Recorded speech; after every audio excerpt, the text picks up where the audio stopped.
Doubt question है NCERT के class 9 CBSE के।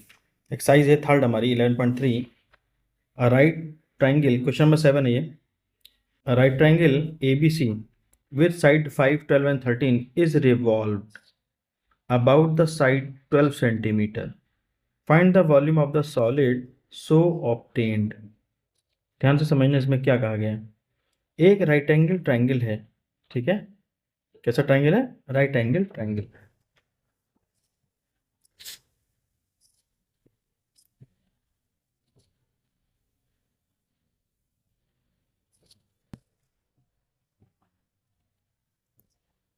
ये 13 है लॉन्गेस्ट साइड, ठीक है।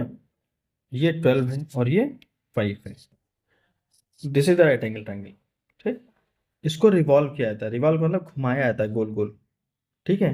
अबाउट द साइड 12 सेंटीमीटर, जो ये 12 सेंटीमीटर वाली लाइन है, इसको एक्सेस मान करके, इसको एक्सेस मान लिया गया और इसको घुमाया गया यहाँ से, ठीक है। आप इसको मन में सोचिए ऐसा कि एक आपने कार्डबोर्ड पे ऐसा बनाया डायग्राम और इस पे एक लोहे की रॉड लगा दी, या कोई भी रॉड लगा दी। अब आप इसको गोल गोल यहाँ से घुमा रहे हो, गोल गोल दोनों को। तो ये क्या होगा, ये भी घूमेगा, ये रोटेट होकर इधर आएगा, इधर आ जाएगा ना। ये बार बार घूमने से ये एक 3D डायग्राम बन जाएगा, एक कोन बन जाएगा। क्या बन जाएगा? कोन।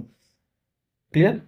अब इन्होंने क्या कहा है, find the volume of the solid so obtained. इस तरह करने से जो जो सॉलिड बना उसका वॉल्यूम आपको डिफाइन करना। क्लियर? क्या बना हमें? कोन। कोन का हमें क्या निकालना है? वॉल्यूम। वॉल्यूम क्या था बेटा? 1/3 पाई। आर की वैल्यू कितनी होगी? देखो ध्यान से, ये टोटल कितनी थी? 5। 5 ही थी ना ये? 5,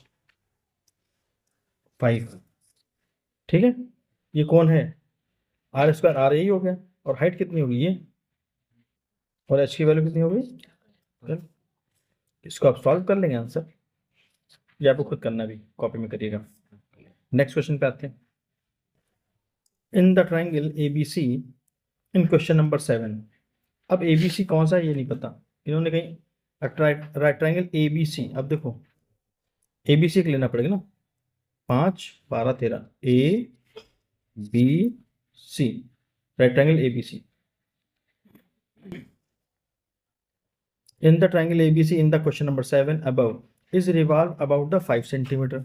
डायग्राम वही है।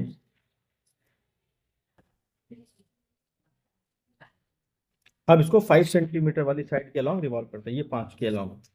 यानी कि अब ये इसका एक्सेस हो गया, अब ये घूम के इधर आएगा, आ जाएगा घूम के इधर। तब क्या बनेगा? फिर भी बनेगा कौन ही, बनेगा कौन ही। ये थी 13, ये थी 5, ये था 19, सॉरी ये 12 था, ये था 12, ठीक है। ट्रायंगल क्या था? A B C. Any problem? अच्छा जी, then find the volume of the solid soft. इसका अब हमें निकालना वॉल्यूम। क्या हो जाएगा? 1/3 पाई। आर की वैल्यू कितनी है?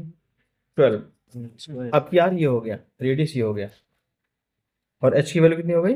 5। ये है V2 वॉल्यूम, इसका कह दो। Find also the ratio of the volumes of the two solids obtained in question number 7 and 8। तो 7 पहले आया है, यानी ये न्यूमरेटर है, क्वेश्चन 8 वाला वॉल्यूम डिनोमिनेटर है। तो यहाँ पे वॉल्यूम क्या था? 1/3, इसको V1 कह देते हैं। हमें V1/V2 निकालना है। 1/3 पाई वॉल्यूम रेशियो, यानी V1/V2 निकालना है। क्वेश्चन 7 वॉल्यूम 1 था, हो गया था 1/3 पाई। आर की वैल्यू थी 5 स्क्वायर इंटू एच, यहाँ था 1/3 pi are square into H, ये थी वैल्यू, ठीक है। ये तो कैंसिल हो गया, करने की कोई जरूरत नहीं है। 12 इससे कैंसिल हो गया, 5 इससे कैंसिल हो गया, 5/12 इज योर आंसर। क्लियर? कोई confusion? Question number 9।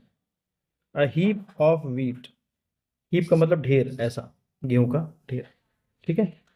Is in the form of cone, ये कोन का वे में रखा हुआ है। हुज डायमीटर इज 10.5, डायमीटर 10.5 है, तो रेडियस कितनी हो गई? 5.25 मीटर। हाइट 3, इसकी हाइट कितनी है? 3।